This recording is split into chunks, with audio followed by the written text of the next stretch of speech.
El día de hoy vamos a tener la resolución de las preguntas del examen de ingreso a la Facultad de Ciencias y Tecnología, segunda opción. Voy a dar la bienvenida al ingeniero Guriev Canseco, docente de Geometría y Trigonometría, que nos va a colaborar con la resolución de las preguntas de esa asignatura. Hemos tenido un examen virtual, bastantes preguntas, bastantes grupos. Vamos a tocar las preguntas más notables de las asignaturas evaluadas en este examen. Vamos a ver y revisar los temas más importantes. Entonces, vamos a dar inicio con la asignatura de física. Vamos a empezar a ver la pantalla y la resolución correspondiente. Vamos con la primera pregunta. Tenemos: ¿cuál será el coeficiente de fricción estático entre los neumáticos y el camino si un automóvil toma una curva horizontal con radio de 150 metros a una rapidez de 108 kilómetros por hora? Bien, en este caso lo primero que deberíamos hacer es la conversión de esa rapidez, puesto que vamos a manejar todo en unidades del sistema internacional. En tal sentido, vamos a agarrar 108 kilómetros por hora y vamos a realizar la conversión. Vamos a tener entonces 1 hora 3600 segundos. Por otro lado, vamos a tener 1 kilómetro 1000 metros. La noción de conversiones es indispensable para cualquiera de las asignaturas del examen de ingreso. Una vez tengamos los factores de conversión, procedemos a simplificar. Lo primero que se anulará son las unidades kilómetros, se irán las horas, y respecto a los valores numéricos vamos a cancelar 2 ceros en el numerador con 2 ceros en el denominador. Por otro lado, 108 es exactamente el triple de 36, así que podríamos simplificarlo directamente. Va a quedar 1 en la parte de abajo y en el numerador nos quedará 3. Multiplicando 3 por el valor de 10, tendríamos 30 metros por segundo. Este va a ser el valor de velocidad tangencial que va a tener el automóvil en la curva. Obviamente es muy sencillo darse cuenta de qué parámetro es debido a sus unidades. La velocidad tangencial habitualmente se mide en metros por segundo. Una vez realizada la conversión, planteamos el sistema normal tangencial sobre la curva para poder analizarla. Apuntando al centro del círculo, o de la curva más específicamente, vamos a tener el eje normal, típicamente llamado eje centrípeto. Perpendicular a este vamos a tener el eje de coordenadas Y, el habitual eje Y. Identificamos las fuerzas sobre cada uno de estos ejes. El automóvil va a tener peso, la interacción gravitatoria. Por otro lado, debido a que está en contacto con la superficie de la curva, por la tercera ley de Newton va a aparecer la fuerza normal. Esta directamente apuntará sobre el eje Y en sentido hacia arriba.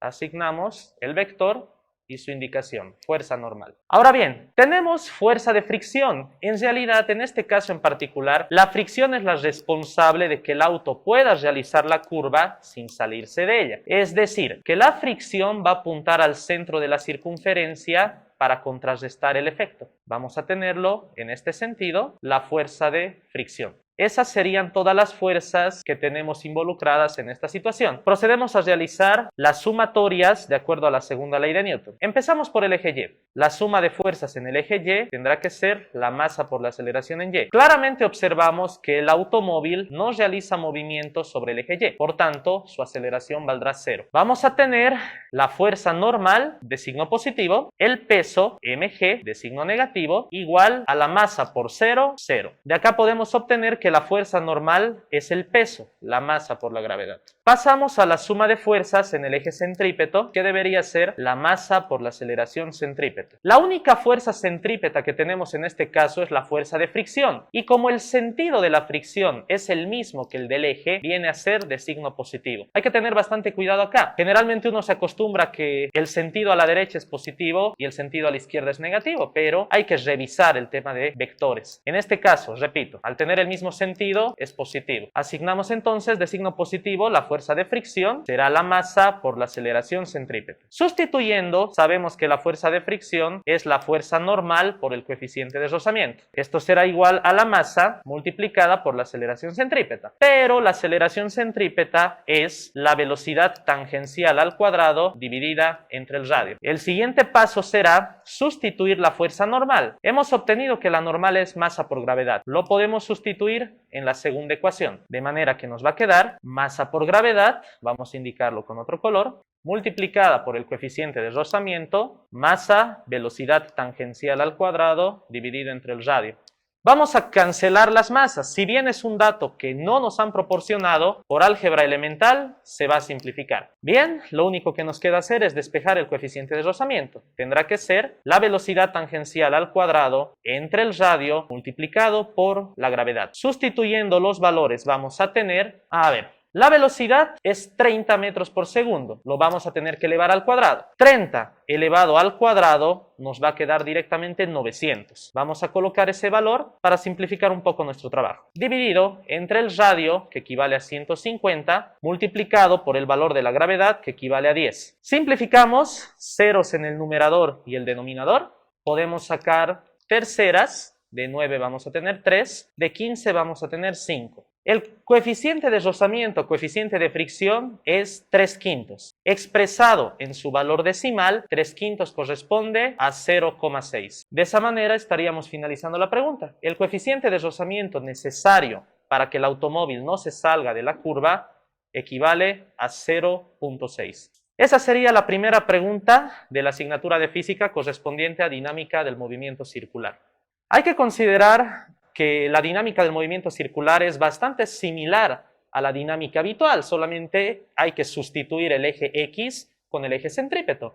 La forma de trabajo es exactamente la misma. Con esta consideración vamos a pasar a una siguiente pregunta. La siguiente pregunta de la asignatura. Una bomba debe elevar 3 metros cúbicos de agua por minuto a una altura de 2 metros. ¿Qué potencia en kilowatts debe tener el motor de esa bomba? Nos indican como datos extra la densidad del agua, 1000 kilogramos por metro cúbico, y la gravedad, 10 metros por segundo al cuadrado. Si bien en la asignatura de química nos acostumbramos a que la densidad del agua es 1 gramo ml o 1 gramo centímetro cúbico, si realizamos la conversión de estas unidades al sistema internacional, da 1000. Así que no hay donde extrañarse de este dato. La densidad del agua sí es 1000, siempre y cuando esté expresado en kilogramo metro cúbico. Una pequeña consideración. Ahora bien, podemos utilizar esa densidad tal como lo haríamos en la asignatura de química para convertir este volumen de agua en masa. Vamos a tener 1000 kilogramos en el numerador y en el denominador vamos a tener 1 metro cúbico. Simplemente estamos utilizando la densidad como un factor de conversión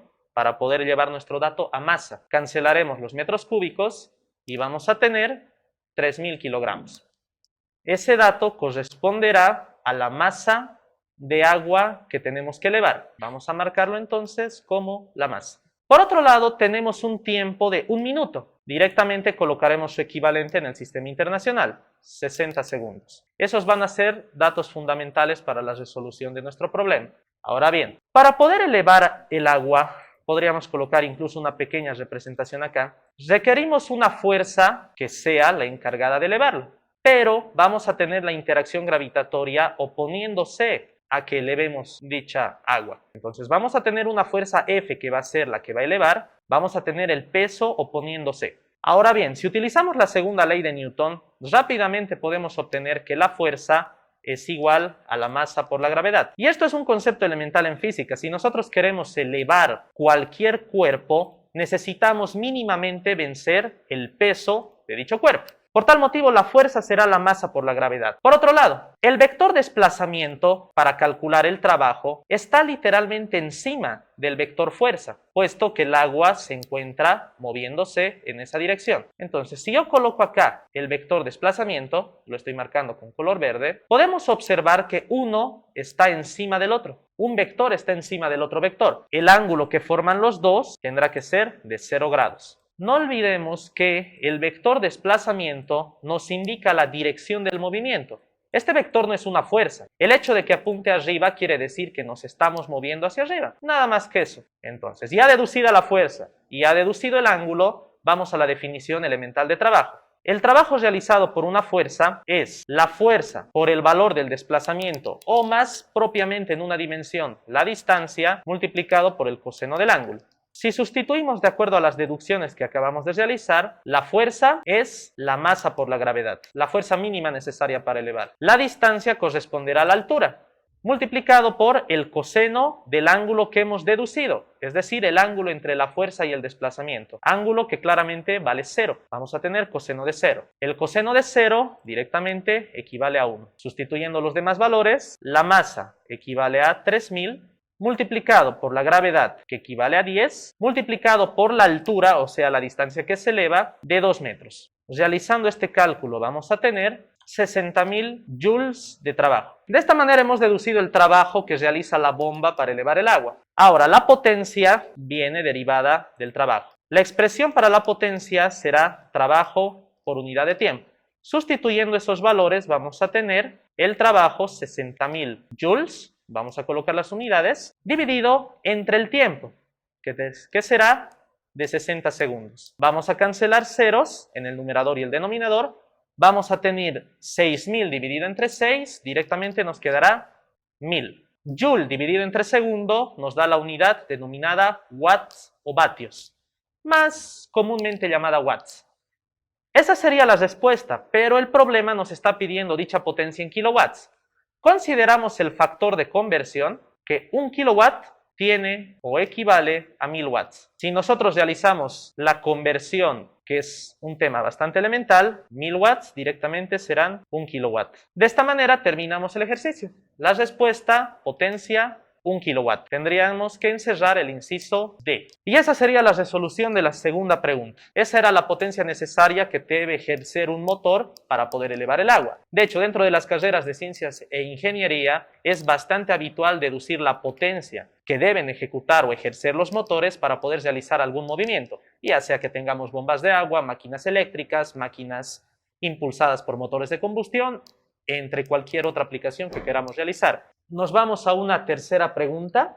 Les voy a mostrar la pantalla y vamos resolviéndola. En este caso vamos a tener una pregunta un tanto más elaborada. El collarín unido al resorte de rigidez 200 newtons metro y longitud natural 1.2 metros que se encuentra sin deformar es soltado en A. Si el collarín pasa por B con una rapidez de 4 metros por segundo, determina la masa del collarín en kilogramos. Considere la gravedad igual a 10 metros por segundo al cuadrado. En este caso el ejercicio nos proporciona una gráfica. Lo que sucederá es que el collarín, es decir, este objeto que estoy señalando, se encuentra unido al resorte. Lo vamos a dejar caer y va a llegar al punto B. Obviamente el resorte va a tener que alargarse para que pueda llegar al punto B. Lo que vamos a tener que analizar será conservación de la energía. Es una trayectoria y una gráfica un tanto extraña. Si pensamos en cinemático, dinámica, de manera directa no nos permitirían resolver este problema. El camino más viable es irnos por energía. En ese sentido, la energía en el punto A, es decir, la energía inicial, tendría que ser la energía del punto B. No consideramos trabajo de la fuerza de fricción o rozamiento debido a que en ningún momento nos mencionan la existencia de fricción, lo cual hace que el ejercicio sea bastante más sencillo. Ahora bien, para poder establecer la conservación de energía tenemos que escoger un nivel de referencia. Ese nivel de referencia lo vamos a colocar estratégicamente en el punto B para que sea más sencillo de analizar. Entonces vamos a tener altura igual a 0 en ese instante. De esta manera, ya con el nivel de referencia planteado, en el punto A podemos observar una altura a partir del nivel de referencia. Es decir, vamos a tener energía potencial. El collarín es soltado en ese punto, por tanto no tiene velocidad, no tiene energía cinética.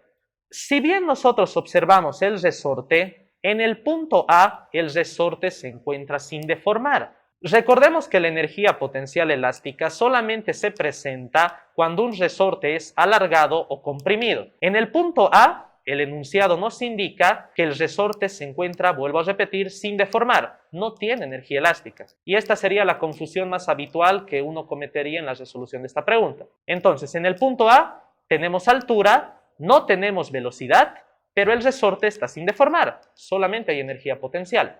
La energía del punto A tendrá que ser la masa por la gravedad por la altura del punto A. Pasamos a analizar el punto final, que sería el punto B. En el punto B nos encontramos en el nivel de referencia o altura 0. Ya no tendremos energía potencial. Sin embargo, el enunciado nos indica que pasa por B con una rapidez de 4 metros por segundo. Vamos a tener energía cinética. Entonces, asignaremos un medio de la masa por la velocidad del punto B al cuadrado más la energía potencial elástica. Esa energía potencial elástica aparecerá debido a que en el punto B el resorte ya se encuentra alargado. Entonces vamos a tener que asignar cinética y potencial elástica en el punto B. Antes de continuar vamos a tener que pensar un poco en la trigonometría que implica este problema. Vamos a armar un pequeño triángulo. El primer ángulo era de 37 grados. Si nosotros pensamos en que la suma de los tres ángulos de todo triángulo debe dar 180 grados, en este caso, el de acá tendría que ser 53. Ustedes pueden comprobar la cuenta, ¿no? Podrían colocarle una incógnita x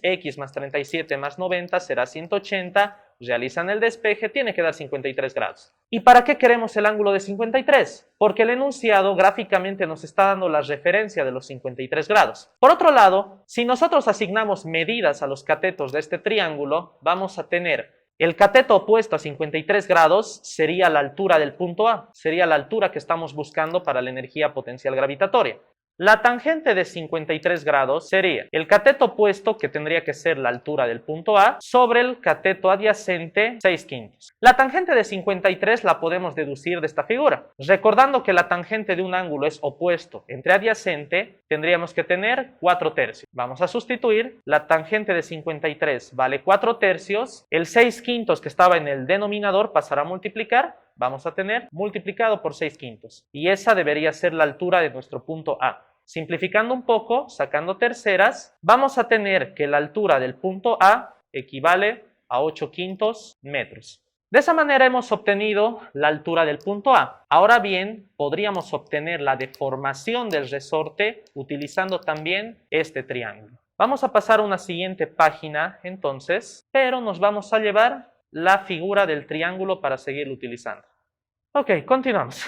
Podemos continuar con la función coseno de 53 para poder relacionar el cateto adyacente con la hipotenusa. En realidad podríamos utilizar las funciones seno-coseno, pero ya que tengo el valor de 6/5 aquí dentro de nuestra gráfica, planteamos el coseno de 53 grados. Entonces, el coseno de 53 tendría que ser igual al cateto adyacente que vamos a tener, 6/5 metros, sobre la hipotenusa, que tendría que ser x más 6/5. Sustituyendo vamos a tener 6/5 entre x más 6/5. Perfecto. De esa manera podríamos despejar la deformación del resorte. Ahora, el coseno de 53 grados nuevamente lo podemos sacar de acá. Debido a que el coseno, vuelvo a repetir, es adyacente entre hipotenusa, tendría que ser 3/5. Entonces vamos a sustituir el coseno como 3/5 igual a 6/5 entre x más 6/5. De acá podríamos despejar la deformación del resorte y eso es un trabajo algebraico. Vamos a tener,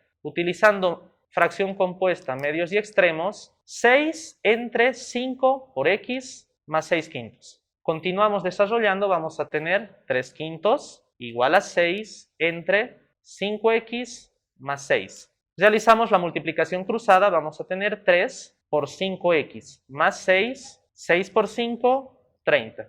Podemos distribuir el 3 al paréntesis o directamente lo podemos llevar a dividir. Eso ya es creatividad de cada uno en la asignatura de aritmética álgebra. Entonces, directamente yo lo voy a llevar a dividir. Vamos a tener 5x más 6 igual a 10. Directamente vamos a tener que x equivale entonces a 4/5. Obviamente el 6 va a pasar a restar, 10 menos 6 se va a hacer 4, el 5 va a pasar a dividir. Vuelvo a repetir, es un trabajo algebraico. La deformación del resorte vale 4/5. Ahora que hemos concluido con la deformación del resorte, puedo volver a la relación de la conservación de la energía y podemos sustituirla. Entonces vamos a recordar masa, gravedad, altura del punto A, 1/2 de la masa por la velocidad del punto B al cuadrado, más 1/2 de la constante elástica o de rigidez del resorte por su deformación al cuadrado. Vamos sustituyendo. La masa es una incógnita. La gravedad equivale a 10. La altura del punto A, recordemos que la hemos obtenido en el anterior paso, vale 8/5. Entonces directamente asignamos el valor de 8/5.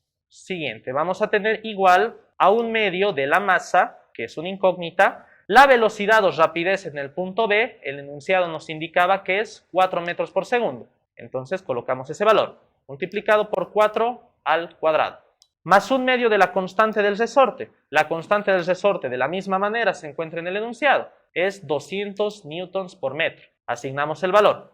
Multiplicado por el valor de x. El valor de x lo acabamos de deducir. Hemos hecho bastante trigonometría para el asunto, pero finalmente sabemos que equivale a 4/5. De esa manera obtenemos una ecuación cuya única incógnita es la masa. Desarrollando la ecuación vamos a tener 16 veces la masa en el miembro izquierdo de la ecuación, En el miembro derecho vamos a tener 8 veces la masa más 100, que sería la simplificación de 202, multiplicado por 16 sobre 25, distribuyendo el exponente tanto a numerador como denominador. Continuamos con el despeje algebraico, vamos a tener 8m simplemente, puesto que si uno agarra este término de acá y lo lleva al miembro izquierdo de la ecuación, vamos a tener 16 menos 8, 8 simplemente. En el miembro derecho vamos a tener esa simplificación.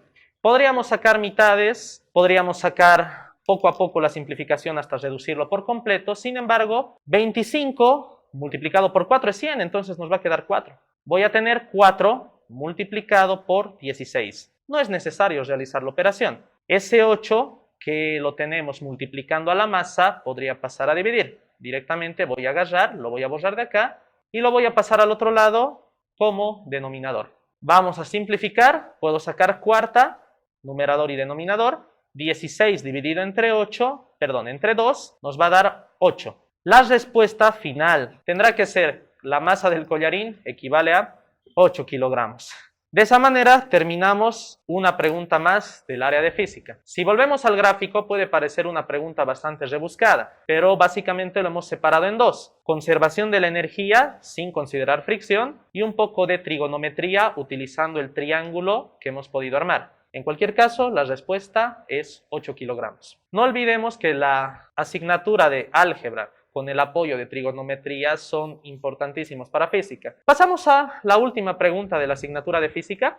Vamos a tener un sistema con dos bloques unidos por una cuerda. Vamos a tener que aplicar dinámicas, realizar el análisis de fuerzas sobre cada uno para poder resolver el ejercicio. Ahora bien, viendo el esquema tal como se ve planteado acá, el bloque 1, vamos a llamar bloque 1 al que está en el plano horizontal, tendría que moverse a la derecha, mientras que el otro tendría que moverse hacia abajo. Es decir, que el bloque 2 va a arrastrar al bloque 1 en su movimiento sobre el plano. Lo primero que planteamos es entonces el sentido del movimiento. Ambos se van a mover con la misma aceleración A. Claro que en el caso de 1, la aceleración será del eje X y es positiva debido al sentido del vector. En cambio, para 2, la aceleración corresponde al eje Y y tendrá que ser de signo negativo debido al sentido del vector. Tendrá que ser menos A. Nada más. Ahora analizamos las fuerzas. Cada uno va a tener su peso. Entonces lo asignamos acá.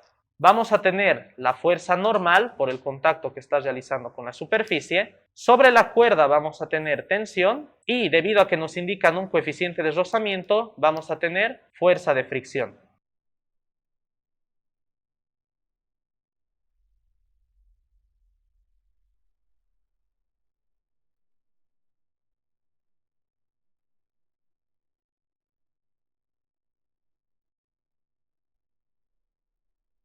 Vamos a tener la tensión T y vamos a tener su peso, la masa por la gravedad.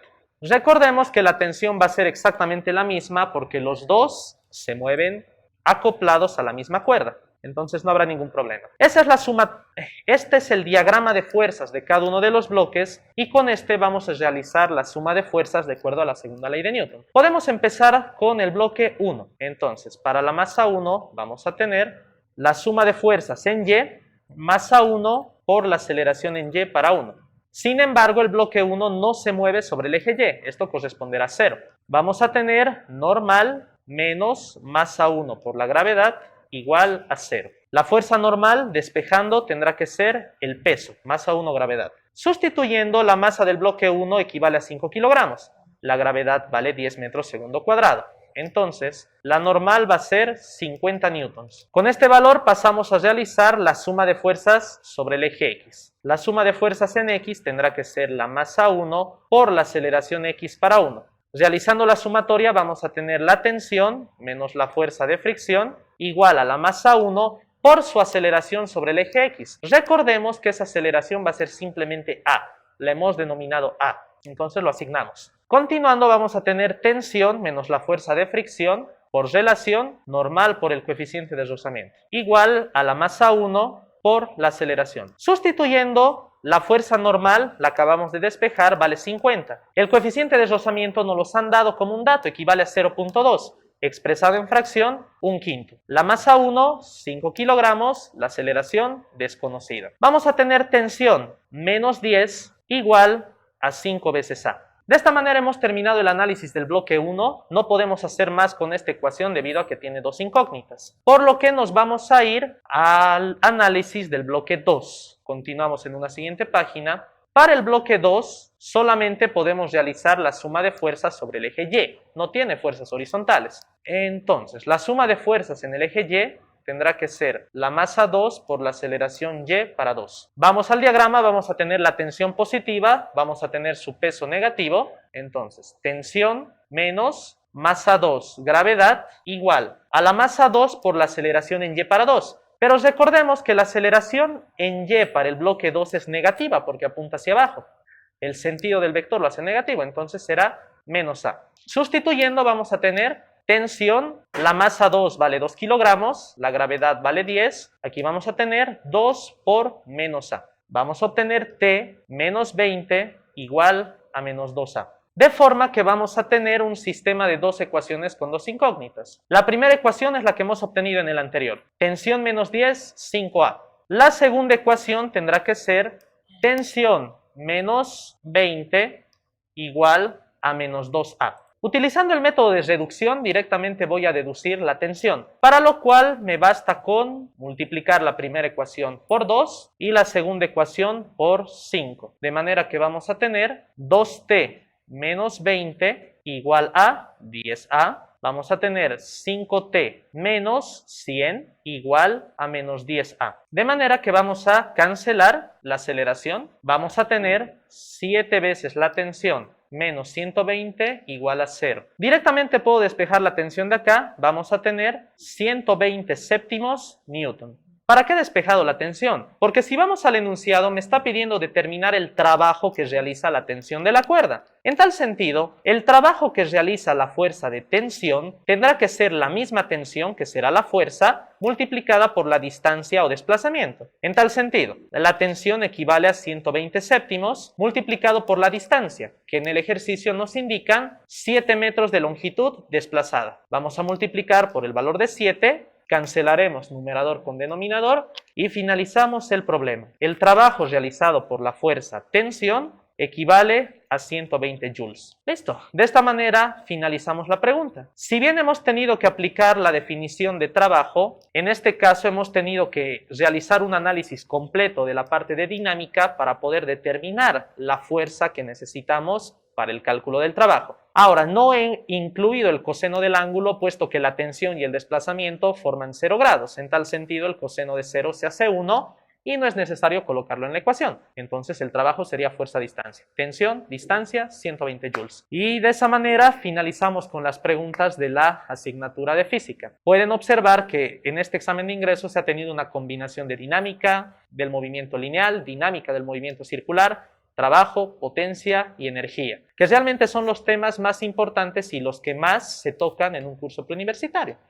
Bueno, de esta manera terminamos la resolución de física entonces. Vamos a empezar con la asignatura de geometría trigonometría, para lo cual los dejo con Guriep. Muchas gracias. Un agradecimiento, Miguel, por los ejercicios de física, realmente bastante interesante toda la resolución. Y bueno, vamos a resolver ahora lo que serían los ejercicios de la parte de geometría y trigonometría.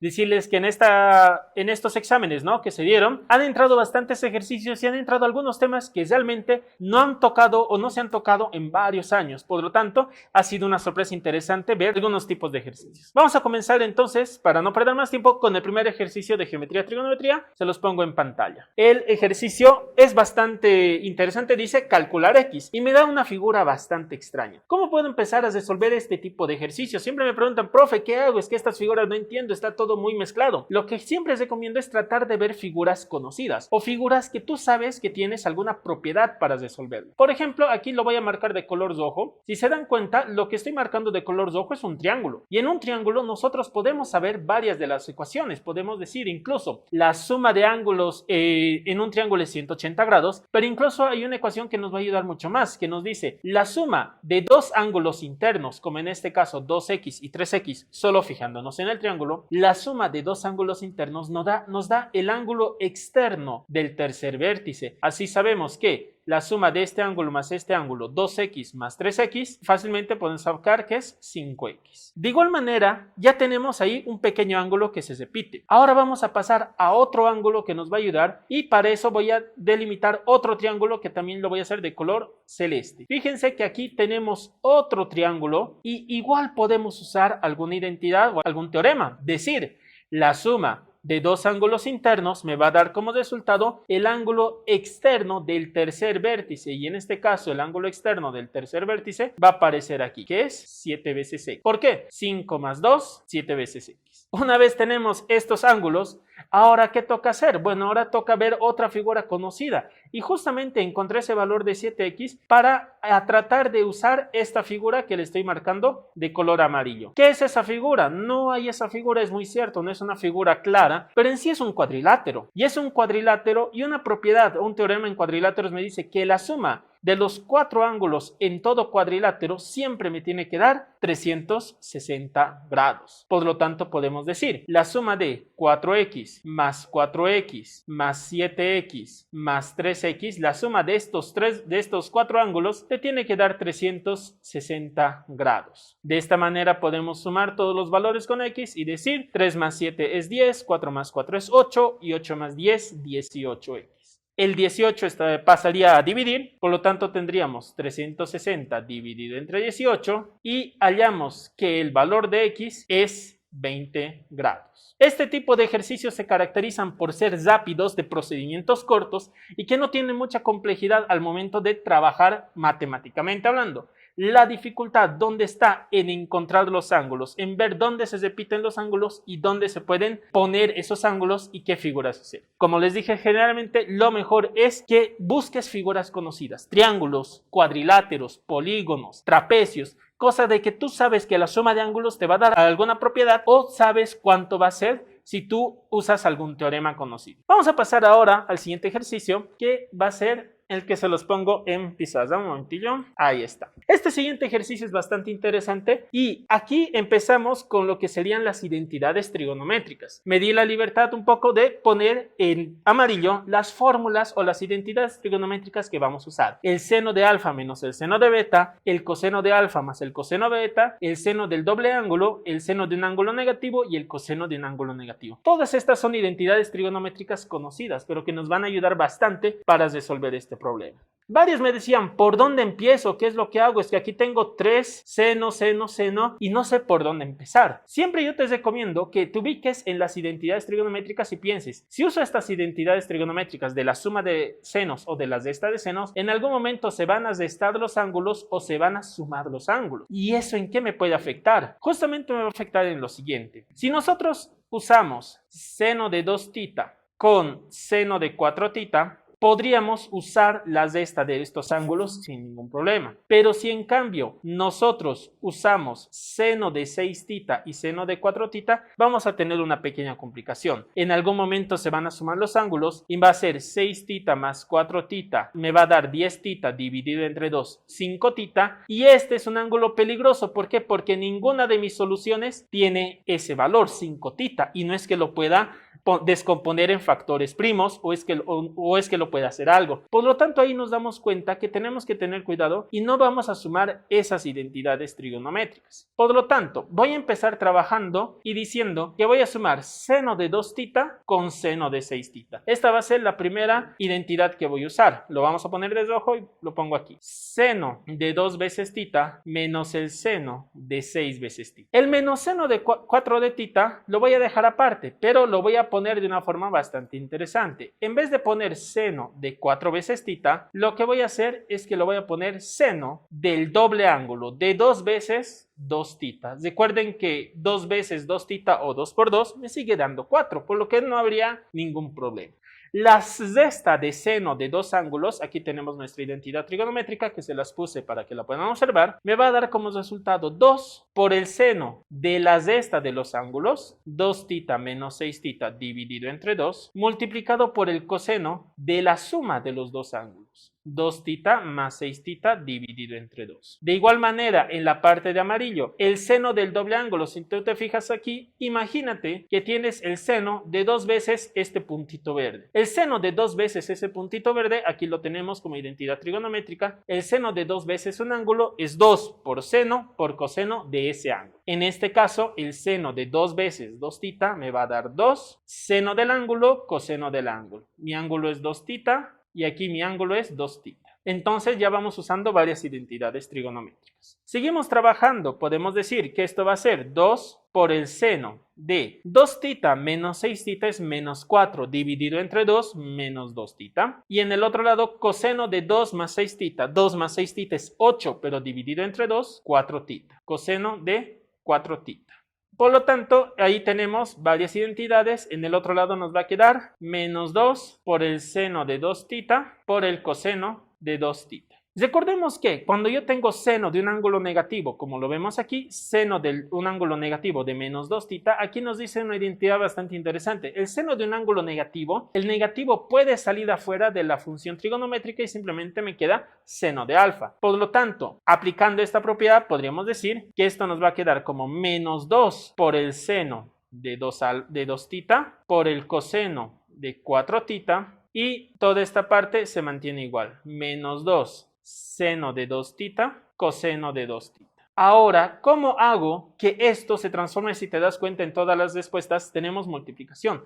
¿Cómo hago que esto se transforme en una multiplicación? ¿Qué puedo hacer? Lo que vamos a hacer entonces va a ser que aquí vamos a factorizar. Por lo tanto, voy a recoger un poco la pantalla y vamos a poner de la siguiente manera. Factorizamos. ¿Qué hay de común entre este valor celeste y este valor amarillo? Lo que tenemos en común es menos 2 por el seno de 2 tita. De esta manera, adentro me va a quedar entre corchete coseno de 4 tita y más coseno de 2 tita. Aquí nos damos cuenta que ya tenemos parte de la solución. Tenemos 2 por el seno de 2 tita, que es parte de las soluciones que tenemos.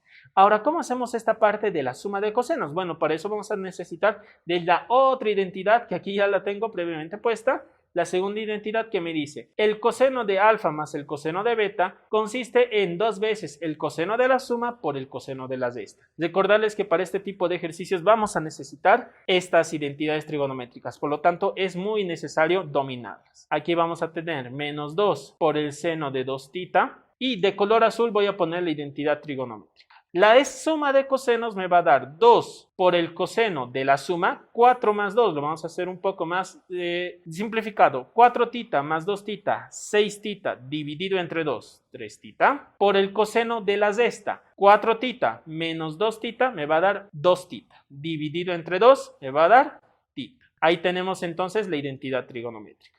Finalizando, multiplicamos todo y para que nos quede un resultado final, tendríamos 2 por 12 va a ser 4, menos 4 ordenando coseno de tita, seno de 2 veces tita y coseno de 3 veces tita. Recordarles que para este tipo de ejercicios es muy necesario saber las identidades trigonométricas porque sin ellas no podríamos hacer nada. Este es el segundo ejercicio, ahí tenemos el resultado que sería el inciso B. Cosas a detallar de este tipo de ejercicios, jóvenes. Muy interesante es el hecho de que las identidades trigonométricas, algunas te pueden ayudar como algunas te pueden perjudicar. Como hemos visto, si yo hacía la misma identidad trigonométrica de suma, pero entre 4 y 6, si va a ser 4 más 6, 10 dividido entre 2, 5 tita.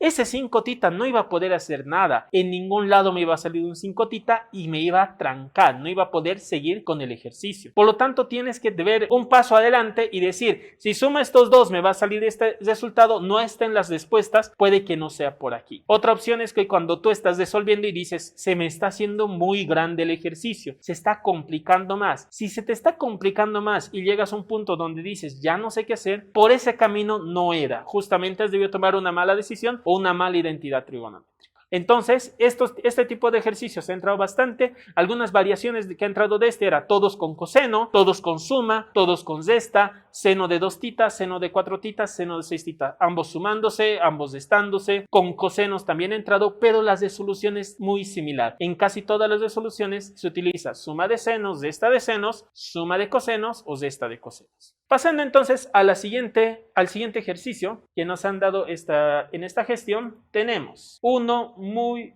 muy interesante que nos dice así: desde n menos 6 lados consecutivos de un polígono convexo se pueden trazar 25 diagonales. Calcular la suma de ángulos internos de dicho polígono. Aquí tenemos algo bastante interesante. Como les decía, polígonos es un tema que no he entrado hace bastante tiempo, pero aquí lo tenemos. Y justamente entró con un problema muy bello, pero al mismo tiempo bastante interesante de resolver y bastante complicado. No es lo mismo usar las fórmulas que conocíamos. Teníamos una fórmula que nos decía las diagonales que se puede trazar desde cualquier vértice es número de lados menos 3 y las diagonales totales que se puede trazar desde todos los vértices es n por n menos 3 sobre 2. ¿Cuál es el problema? Que ninguna de estas nos va a servir. ¿Y por qué? Porque el ejercicio va enfocado de otra manera. El ejercicio me dice, voy a poner como ejemplo este hexágono y nos dice, si desde este vértice de color rojo yo trazo diagonales, aquí voy a trazar 1, 2, 3, 4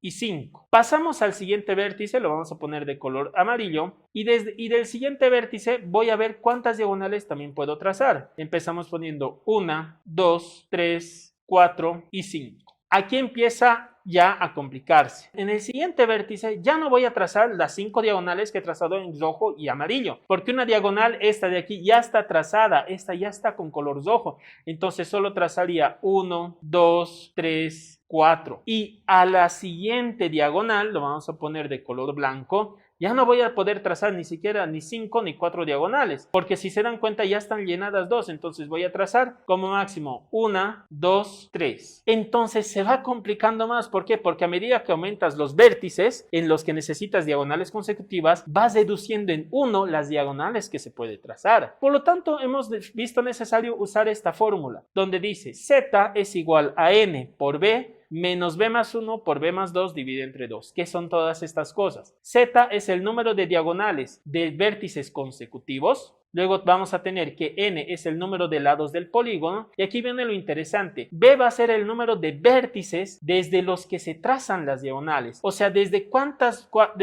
esquinas, desde cuántos vértices voy a trazar diagonales. Y eso es con lo que vamos a resolver el problema. Por lo tanto, decimos z es igual. El número de lados del polígono no lo conozco. Para mí es n. El número de vértices desde donde se van a trazar las diagonales, el problema me lo da y me dice que se trazan desde n menos 6 lados consecutivos. Entonces el número de vértices desde donde se van a trazar estas diagonales es n menos 6. Todo esto va a estar menos el número de vértices más 1 y el número de vértices más 2 en producto, pero esto nos daría que el número de vértices, volvemos a decir, es n menos 6, el número de vértices desde donde se van a salir las diagonales más 1 multiplicado por otra vez n menos 6, el número de vértices desde donde van a salir las diagonales más 2. Todo dividido entre 2. Ahora nos dicen cuánto salen estas diagonales. ¿Cuánto en total son estas diagonales? Se pueden trazar 25 diagonales. Por lo tanto, reemplazando el valor vamos a tener, en vez de z, son 25 diagonales. Y aquí vamos a tener una operación algebraica, ¿no? Esto va a ser n cuadrado menos 6n menos, aquí vamos a tener 2. Y aquí el producto va a ser n menos 5 por n menos 4.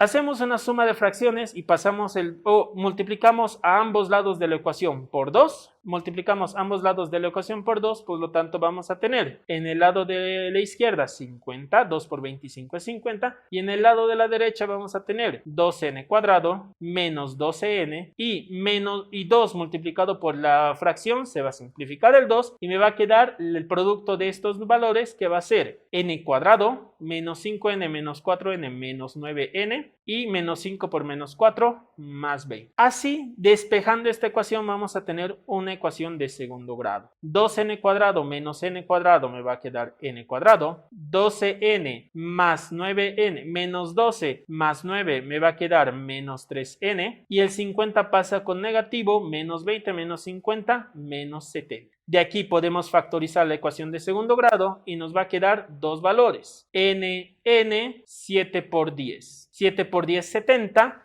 y menos 10 más 7, menos 3. De aquí vamos a tener nuestros dos posibles resultados que podríamos decir que n vale 10 o n vale menos 7. Obviamente no puede existir un polígono con lados negativos o que no tenga lados, por lo tanto el único valor posible es que n vale 10. Para finalizar nos pide calcular la suma de ángulos internos de dicho polígono. Aquí ya está la parte fácil, ¿no? Porque este es una fórmula bastante conocida y lo vamos a hacer en la siguiente página, por lo tanto decimos la suma de ángulos en cualquier polígono regular es igual a 180 por el número de lados menos 2. ¿Cuántos lados tiene este polígono? Tiene 10, por lo tanto podemos decir la suma de ángulos internos es 180 por 10 menos 2. 180 por 10 menos 2 me quedaría 180 por 8 y la multiplicación me va a dar suma de ángulos internos 0, 8 por 8, 64, llevo 6, 8 por 1, 8 y 6, 14. 1440 grados. La suma de ángulos internos de este polígono bastante interesante. Ahí está el resultado. Indicarles, ¿no? Entonces, que este tipo de ejercicios ha entrado a estos exámenes, este examen, realmente ha sido una sorpresa. Sí, es un ejercicio muy raro de ver, ha sido una fórmula bastante interesante, un poco compleja de entenderla, pero es lo que entró este semestre. Vamos a pasar a un siguiente ejercicio, que sería el último de geometría trigonometría, el cual vi que también fue bastante interesante y entró a estos exámenes. Por lo tanto, en pantalla vamos a tener el siguiente ejercicio. Calcular X siendo A, B, C, D un trapecio isósceles y además AC por BP por PD, AC es igual a BP y es igual a PD. Tema de trapecios, un tema que igual no entró hace bastante tiempo y que nos puede agarrar desprevenidos si no tenemos cuidado. En el tema de trapecios, ¿qué sucede? Aquí nos da un dato muy interesante, nos dice que este trapecio ABCD primeramente es un trapecio isósceles. ¿Y de qué me sirve que sea un trapecio isósceles? Justamente un trapecio isósceles tiene una parte interesante, es que dos de sus lados son iguales. El trapecio isósceles, como característica principal, es que estos dos lados AB y el lado CD tienen el mismo tamaño. A eso se refiere con trapecio isósceles. Siguiente cuestión, me dice que el lado AC, el lado BP y el lado PD son iguales. Lo vamos a poner de color celeste para que se pueda reconocer. El lado AC sería esta diagonal, el lado BP sería esta de aquí y el lado PD sería esta de aquí. Entramos ante otra propiedad de trapecios. En unos trapecios isósceles, las diagonales que se tracen entre estos trapecios tienen el mismo tamaño. O sea que si esta diagonal de color celeste, por así decirlo, tiene de valor A, la otra diagonal también va a tener de valor A. ¿Eso qué quiere decir? Que si te fijas, nos está diciendo AC, la línea celeste, es la misma que BP, entonces también vale A. Y esta línea BP es también igual a la línea PD, por lo tanto también tienen como valor A. Eso nos da a entender que el triángulo que se ha formado aquí es un triángulo equilátero, y como es un triángulo equilátero, nosotros sabemos por propiedades que un triángulo equilátero es aquel triángulo que tiene todos los lados iguales. Estamos viendo que todos sus lados valen A, y no solo eso, si todos sus lados son iguales, todos sus ángulos por teorema también son iguales. En conclusión, todos sus ángulos valen 60 grados. Por lo tanto, podemos llegar a decir que el ángulo X también vale 60 grados. Como han visto, un ejercicio bastante interesante, pero que se quería de teoría. La teoría más necesaria que era teoría de trapecios, ¿no? Saber qué es un trapecio isósceles, en qué consiste un trapecio isósceles, y como segunda parte, las diagonales en un trapecio isósceles tienen el mismo tamaño. Sin más que decir, espero que les haya gustado, que se haya entendido, ¿no? Que hayan comprendido bastante lo que es esta parte de geometría, trigonometría. Desearles el mejor éxito en su rendimiento.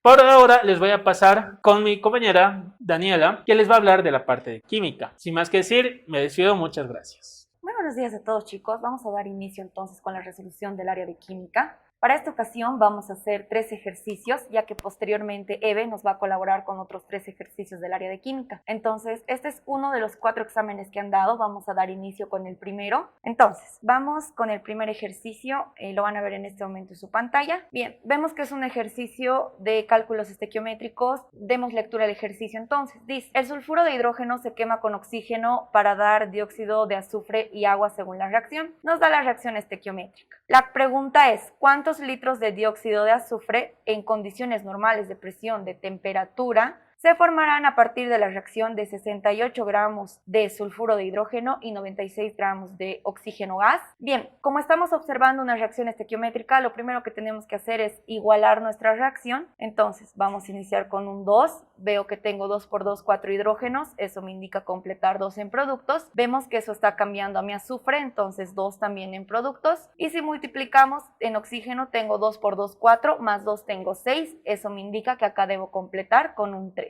Lo primero que tenemos que hacer al ver una reacción es igualar. Ahora sí vamos a hacer la toma de datos. Me indican que tengo 68 de mi primer producto y que tengo 96 de mi segundo producto, que es el oxígeno gas. Y la pregunta es cuántos litros voy a necesitar de mi dióxido de azufre. Y algo muy importante es que me está indicando condiciones normales de temperatura y de presión. Es decir, yo puedo tomar 22,4 litros relacionados en un mol.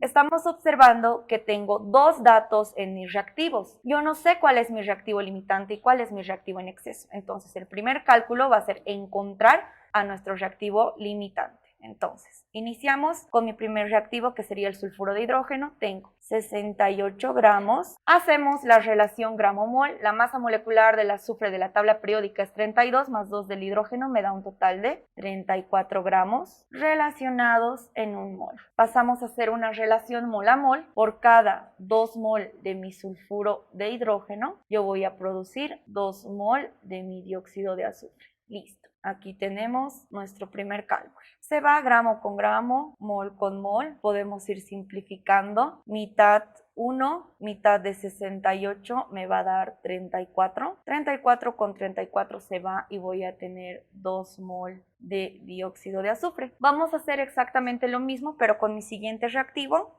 que son los 96 gramos. Vamos a irnos acá, 96 gramos. Ahora tengo oxígeno gas. Lo mismo, de tabla periódica, la masa de oxígeno gas es de 16, 16 por 2, 32 gramos de oxígeno gas relacionados en un mol de oxígeno gas. Relación mol a mol, por cada 3 mol de oxígeno gas, yo voy a producir 2 mol de dióxido de azufre. Listo, nuestro segundo cálculo. Gramo con gramo se va, mol con mol se va. Estamos observando que acá podemos sacar tercera. Tercera 1, tercera de 96 va a ser 32. 32 con 32 se va y me da un total de 2 mol del dióxido de azufre. Estamos observando que por más que yo trabaje con mi sulfuro de hidrógeno o con mi oxígeno gas, voy a producir la misma cantidad de dióxido de azufre. Entonces yo puedo utilizar cualquiera de los dos datos porque va a ser indiferente. Están en partes iguales, ¿ya? Entonces vamos a utilizar cualquiera de estos dos, que eran 2, ¿no? Tenía los 2 moles del dióxido de azufre y lo que me pedía el ejercicio exactamente era el volumen. Estamos en una reacción, si regresamos a la anterior hoja, pueden observar que es una reacción gaseosa. Está en condiciones normales y aquí hay un factor de conversión que no les van a dar en el examen, obviamente, porque se sobreentiende que puede ser utilizado. Entonces, por último, es el factor de conversión. Por cada 1 mol del dióxido de azufre, yo tengo 22,4 litros de dióxido de azufre. Mol con mol se va, 2 por 22,4 me va a dar 44,8 litros del dióxido de azufre. Listo. Y aquí concluía el ejercicio, obteniendo como resultado al inciso E. Listo. Este era uno de los primeros ejercicios que les han metido en uno de los exámenes. Vamos a pasar al siguiente ejercicio. Bien, estamos observando al segundo ejercicio. Vamos a ir entonces con los datos. Damos lectura al ejercicio. ¿Qué dice? Un globo meteorológico se llena con 15 litros de helio a una temperatura de 27 grados centígrados y a una presión de 760 milímetros de mercurio. ¿Cuál es la presión en milímetros de mercurio de helio si el globo en la atmósfera superior, cuando la temperatura final es de menos 23 grados centígrados y el volumen final llega a los 25 litros, si la cantidad del gas no cambia? Vemos que vamos a ir de un estado 1 a un estado 2, entonces iniciaremos tomando nuestros datos. Mi volumen 1 va a ser de 15 litros. Tengo una temperatura 1 de 27 grados centígrados. Tengo una presión 1 de 760 milímetros de mercurio. y voy a ir hasta un estado 2, donde voy a tener un volumen 2, una temperatura 2 y la presión 2 era lo que me estaba preguntando el ejercicio, también en milímetros de mercurio. Ahora, ¿qué datos tengo para mi estado 2? Me indica que mi temperatura ahora es de menos 23 grados centígrados y que mi volumen final va a llegar hasta los 25 litros. De un estado 1 a un estado 2, si ustedes observan en el ejercicio, nada se mantiene constante, todo está cambiando. Eso me indica que puedo hacer uso de la ecuación combinada. Tengo presión 1, volumen 1 sobre temperatura 1 es igual a la presión 2, volumen 2 sobre mi temperatura 2. Listo. Vamos a observar entonces qué tengo. Tengo todo de mi estado 1, presión, volumen, temperatura 1. De mi estado 2 no tengo la presión 2, pero sí tengo el volumen 2 y sí tengo la temperatura 2. Entonces vamos a pasar a despejar mi presión 2. Despejando mi presión 2 voy a tener presión 1, volumen 1, mi temperatura 2 sube a multiplicar todo sobre la temperatura 1 por mi volumen 2. Ya está. Listo, lo último que tendríamos que hacer es despejar el ejercicio. Vamos a bajar un poco esto para no irnos hasta otra hoja. ¿Qué tengo aquí entonces? Vamos a observar. Vamos a ir reemplazando simplemente lo que ya tenemos. Mi presión 2 va a ser igual a mi presión 1, que son los 760 milímetros de mercurio, por mi volumen 1. Mi volumen 1 yo estoy observando que es de 15 litros. Por mi temperatura 2, ojo, hay que convertir estas temperaturas a Kelvin. Directo lo vamos a convertir, esto sería de 300 Kelvin y mis menos 23 sería 250 Kelvin. Las temperaturas siempre tienen que estar en esa unidad en gases por si acaso. Entonces, ahora sí, mi temperatura 2, que serían los 250 Kelvin. Todo sobre mi temperatura 1, que son los 300 Kelvin, por mi volumen 2. Mi volumen 2 era de 25 litros. Listo.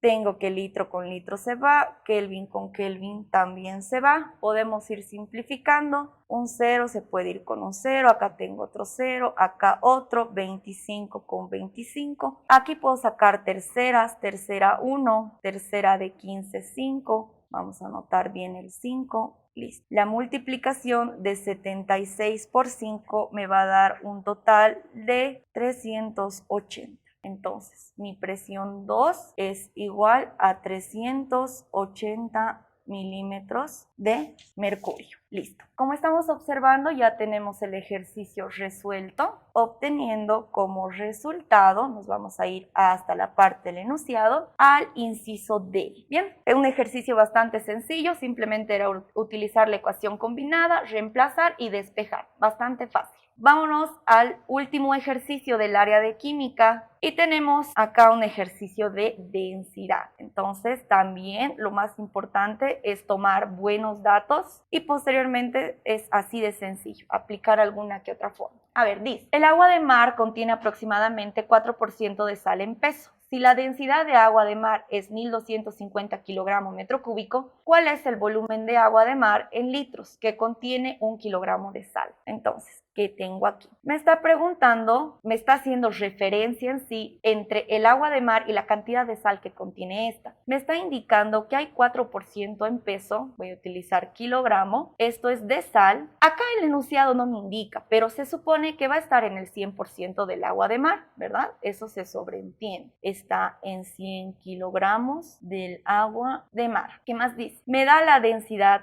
de agua de mar y me indica que es de 1250 kilogramos sobre metro cúbico. Me está preguntando cuál va a ser el volumen del agua de mar en litros y mi consulta es volumen del agua de mar y todavía me da la unidad y me dice que hay en litros. ¿Cuál es el problema? Nosotros conocemos la fórmula de la densidad, ahora voy a utilizar para el agua de mar. Yo voy a necesitar la masa de agua de mar y también voy a necesitar el volumen del agua de mar. Bien, la densidad yo tengo. La masa de mar, del agua de mar, perdón, no tengo, no hay, pero podemos encontrar. Si se fijan, aquí hay una relación que me hace el ejercicio para poder encontrar esa masa. Y posteriormente vamos a despejar la incógnita que me está preguntando el ejercicio. Y aparte me da un datito interesante aquí que me dice para 1 kilogramo de sal. Este volumen que tengo que calcular es para 1 kilogramo de sal. Listo, entonces súper sencillo. Hallaremos la masa del agua de mar a partir y para 1 kilogramo de sal que me da el ejercicio, teniendo en cuenta que cada 4 kilogramos de sal están en 100 kilogramos del agua de mar. Vamos a anotar bien mar, aquí, mar, listo. Kilogramo de sal con kilogramo de sal se va. Aquí podemos ir simplificando, ¿no? Mitad 2, mitad 50, mitad 1 y mitad 25. 25 kilogramos de agua de mar. Ya está. Vamos a anotarlo bien, el agua de mar. No se nota muy bien. Ahora sí, entonces, agua de mar. Ya está. Ya tengo la masa. Algo que no teníamos, ya hay. Ahora hay que concentrarnos en las unidades. Me está pidiendo en litros. Yo, mi densidad, voy a sacar en metro cúbico. Si se fijan, la masa se va a simplificar, no hay problema. Pero directamente lo convertiremos acá para sacar el resultado de una vez. Entonces, en 1 metro cúbico hay 1000 litros. Así lo tengo directo en litros y nos evitamos de convertir después. Metro cúbico con metro cúbico se va, un 0 con un 0 se va. Podemos simplificar aquí, quinta de 100 me va a dar 20, quinta de 125 igual lo podemos simplificar. Eso me va a dar, denme un momentito, 25. ¿Puedo seguir simplificando? Sí. Quinta de 24, quinta de 25, 5 me va a dar 5 cuartos kilogramo sobre litro. Listo, ya tengo las unidades que quería, entonces vamos a simplemente reemplazar en mi fórmula de densidad. Vamos a bajar un poquito más esto. Ahí. ¿Qué voy a tener? Directamente despejaremos el volumen de agua de mar. El volumen del agua de mar va a ser la masa del agua de mar sobre la densidad del agua de mar. Reemplazamos entonces acá. ¿Qué tengo? La masa de mar nosotros hemos hallado 25 kilogramos. La densidad hemos convertido a 5 cuartos kilogramo sobre litro. Listo, kilogramo con kilogramo se va. Multiplicamos extremos por extremos, medios con medios. Voy a tener 25 por 4, todo sobre 5. Quinta 1, quinta 5. 5 por 4 me va a dar un total de 20. 20 litros es el agua de mar, obteniendo así como resultado el inciso B. Listo, estos fueron uno de los 3 ejercicios de un examen en el área de química. Han entrado 3 temas que han estado entrando demasiado en el área de química, el tema que es de gases, de cálculos estequiométricos y por último un examen de densidad. Espero que les haya ido muy bien en su examen. Les dejo aquí con Yara, ella les va a ayudar a resolver los exámenes de álgebra aritmética. ¿Cómo están? Bienvenidos nuevamente. Mi nombre es Yara, yo me voy a ocupar de lo que son los exámenes de aritmética álgebra. En este caso, los exámenes de aritmética álgebra han sido bastante variados, como bien han habido ejercicios que tenían un nivel bastante subidito, también habían otros ejercicios que eran relativamente sencillos. Vamos a ver un par de ellos que no habían aparecido en un buen tiempo, pero que son bastante interesantes de trabajar. Vamos a empezar entonces con el primer ejercicio. El ejercicio que tenemos en esta ocasión nos pide lo siguiente, nos pide qué posición ocupa el término independiente en el siguiente desarrollo. Y el desarrollo que tenemos es una fracción algebraica. En la fracción tal cual está, nosotros no podemos primeramente realizar el exponente. Entonces lo que vamos a hacer es simplificar inicialmente esta fracción. La vamos a llevar a su mínima expresión. Una vez llevado a su mínima expresión, recién vamos a ejecutar lo que es el término independiente. ¿Qué tenemos aquí? Tenemos entonces x al cuadrado que está dividido entre una suma en la parte inferior, pero en la parte inferior también yo tengo unos paréntesis. Lo que tengo que hacer es primeramente ejecutar esos paréntesis. Tenemos x más x a la menos 1, x a la menos 1 es 1 sobre x y por fuera todavía tenemos un menos 1. No podemos realizar todavía el exponente de exterior hasta que esté completado la parte de interior. Mantenemos todo lo demás tal cual está y seguimos realizando. Nuevamente, no puedo realizar este exponente hasta que termine de hacer lo que está en la parte de interior. Entonces, lo primero que vamos a hacer es realizar esa suma de fracciones. ¿Qué es lo que tengo? Todavía tengo arriba x al cuadrado, no lo vamos a mover, pero adentro tenemos x menos el paréntesis, pero el paréntesis es una suma de fracciones, cuyo común denominador es x, quedándonos acá x al cuadrado más 1. El exponente todavía se encuentra por fuera. Una vez ejecutada la suma, recién vamos a aplicar el exponente. Al tener yo un exponente negativo, lo que hace este es dar la vuelta a mi expresión, ponerla al revés. En la parte superior todavía tenemos x al cuadrado, no lo vamos a mover. En la parte inferior yo tengo x menos, ahora el que estaba en el denominador sube a numerador y el que estaba en numerador baja al denominador, x al cuadrado más 1. Mantengo mi exponente por fuera, en este caso el exponente que tengo por fuera es 8. Y nuevamente, ¿qué me queda? En la parte inferior me queda una resta, voy a realizar esa resta antes de la división correspondiente. Tengo en la parte superior x al cuadrado que no ha cambiado y en la parte inferior como común denominador vamos a tener lo siguiente, x al cuadrado más 1. Si el común denominador es x al cuadrado más 1 dividido entre 1, todavía es x al cuadrado más 1 por x. Y del otro lado, x al cuadrado más 1 entre x al cuadrado más 1 es 1 por x, sigue siendo x. Realizo las operaciones intermedias. En este caso lo que nos ha quedado es la parte superior que todavía no ha cambiado y en la parte inferior procedemos a hacer la multiplicación correspondiente.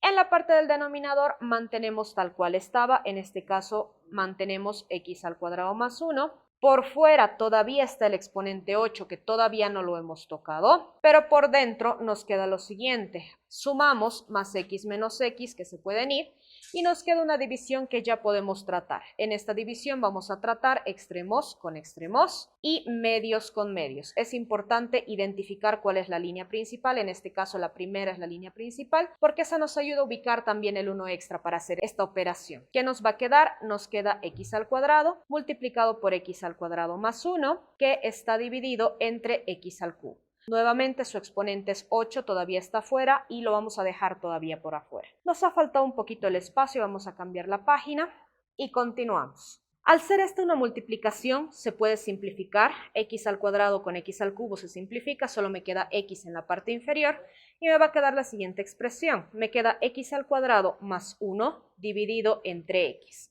Para yo poder aplicar este exponente 8 o encontrar el término independiente de este exponente 8, lo que voy a hacer es distribuir este denominador. Tengo entonces x al cuadrado dividido entre x más 1 sobre x. Eso me va a permitir poder trabajar este binomio como lo que es, como solo dos términos. X al cuadrado dividido entre x es simplemente x y del otro lado queda 1 sobre x. Ahora sí. Lo que podemos notar es que acá tenemos un binomio elevado a la octava potencia, pero este binomio elevado a la octava potencia posee términos del mismo grado, pero en diferentes posiciones. Uno está en la posición del numerador, otro en la posición del denominador. Lo que me pedía el ejercicio es hallar el lugar del término independiente.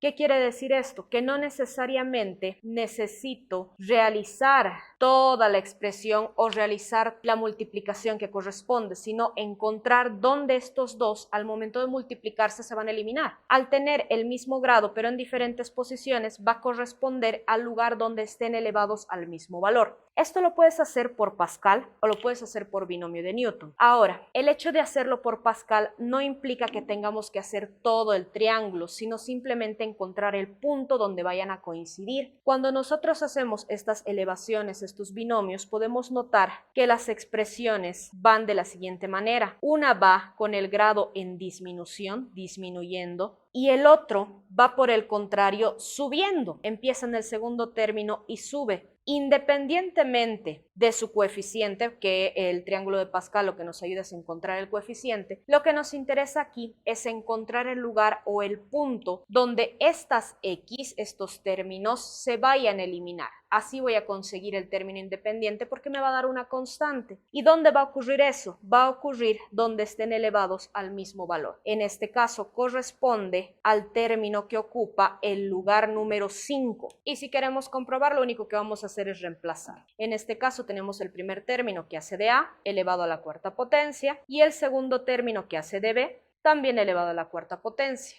Haciendo el desarrollo que corresponde, lo que nos va a quedar es lo siguiente. X a la cuarta multiplicado por 1 sobre x a la cuarta. De manera que, como habíamos predicho, la incógnita va a simplificarse, dejándonos simplemente un coeficiente. Repito, no está completo porque acá faltan los coeficientes del triángulo de Pascal, pero en este caso no lo necesitamos porque lo único que nos pide es el lugar donde se va a encontrar este término independiente y en este caso corresponde al quinto puesto. Pasamos al siguiente ejercicio. El siguiente ejercicio nos pide lo siguiente: determinar y calcular el producto de A y B en la identidad. ¿Cuál es la identidad que tenemos? Una identidad es una igualdad que no amerita que la vayamos a mover, pero que como una ecuación funciona diciéndote que tienes lo mismo de un lado y del otro. Lo que vamos a hacer es primero escribirlo en el mismo idioma, vamos a hacer que se vean de la misma forma, con la misma estructura. Para ello vamos a desarrollar esta identidad, cada uno por su lado, no lo vamos a mover. Tenemos a por x más 5 al cuadrado, entonces tenemos que desarrollar este x más 5 al cuadrado, quedaría el primer término al cuadrado más el doble producto del primero por el segundo más el segundo elevado al cuadrado. Con b vamos a hacer lo mismo, pero tenemos esta vez x menos 5 y nuevamente vamos a tener el primero elevado al cuadrado menos el doble producto del primero por el segundo más el segundo elevado al cuadrado. Y vamos a hacer lo mismo con lo que está después del igual. ¿Qué tenemos entonces? Tenemos 3 por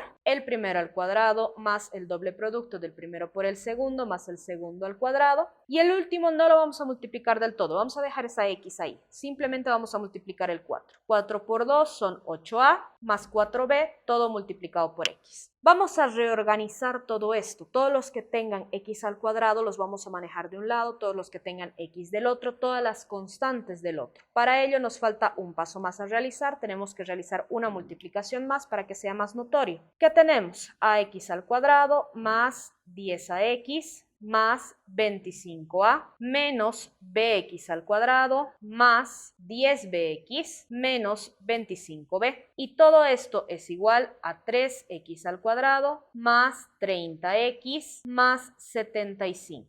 Lo que está entre paréntesis con x por fuera por ahora lo vamos a mantener igual. No amerita que lo separemos porque después de todos modos lo vamos a volver a unir. Una vez todo abierto vamos a empezar a poner dentro de su misma especie. Por ejemplo, los que tienen x al cuadrado con los que tienen x al cuadrado. Si factorizo ese x al cuadrado, ¿qué es lo que me va a quedar? Me va a quedar sencillamente a menos b. Los que tengan x con los que tengan x. Nuevamente factorizamos x y lo que va a quedar en su interior va a ser 10a más 10b. Y por último, las constantes con constantes, que en este caso corresponden a 25a menos 25b. Vamos a hacer exactamente el mismo procedimiento del otro lado. Voy a buscar todos los que tengan x al cuadrado. Si es uno solo, solo ese lo voy a mantener. Luego voy a buscar todos los que tengan x. En este caso son estos dos. Nuevamente factorizo x y lo que voy a tener adentro va a ser 30 más 8a más 4b. Todo multiplicado por x. Y para finalizar tenemos sencillamente la constante, en este caso la constante es 75.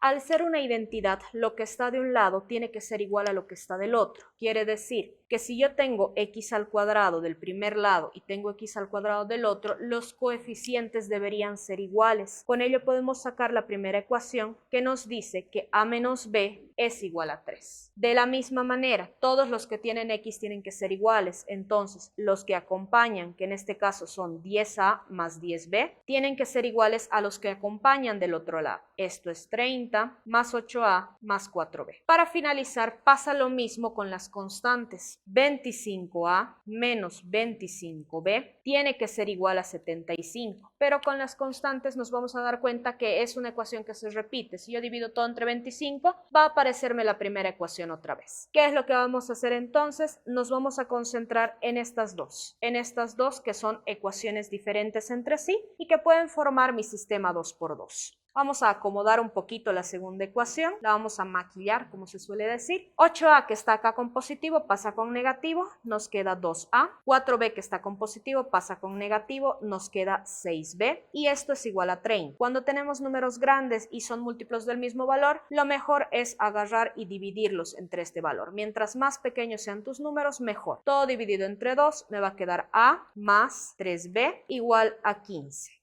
Ahora sí voy a trabajar estas dos ecuaciones juntas y con estas dos voy a hacer mi sistema 2×2. Para poder resolver mi sistema vamos a agarrar la primera ecuación o la ecuación 1 y la voy a multiplicar por menos 1.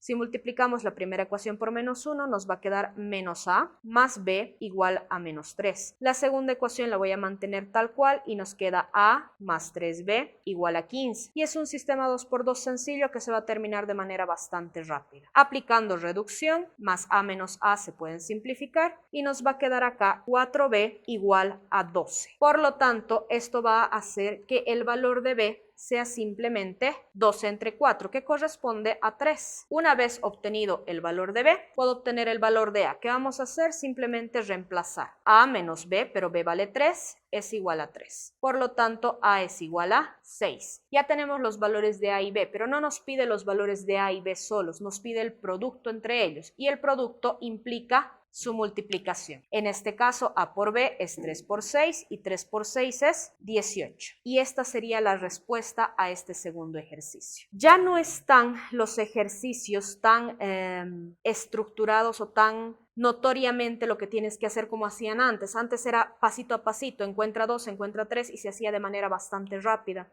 Ahora los ejercicios, si bien son un poquito más largos, no son complicados, sino que requiere una comprensión de ellos. Como habrán podido notar, no es complicado, es tal vez un poco moroso, digamos, al inicio, pero los sistemas son sumamente sencillos. Es darnos cuenta que podemos comparar las cantidades. Y es algo que se va a ir repitiendo también. Vamos a pasarnos al siguiente ejercicio. Y en este caso vamos a realizar esta vez una ecuación exponencial. Bonito también, bonito también. Esta ecuación exponencial la vamos a revisar, nos pide resolver la ecuación. Para resolver la ecuación tenemos que encontrar el valor de x. Podemos notar que ambos tienen base a, entonces voy a tratar de que cada uno de ellos tenga un solo exponente. Al tener paréntesis, en este caso, me permite multiplicar los exponentes del interior. Entonces, ¿qué es lo que va a quedar acá? A x por x es x al cuadrado, lo dejo como x al cuadrado, y por fuera voy a mantener ese x elevado a menos x. Del otro lado tengo a también y tengo un octavo, pero en ecuaciones exponenciales no me sirve que sea un octavo, lo tengo que escribir en la manera más chiquita posible. ¿Y cuál es su manera más chiquita posible o más simple posible? Un medio elevado al cubo. Me dice que está en raíz cuadrada, nuevamente tiene otro exponente que en este caso es un medio. Procedo a realizar.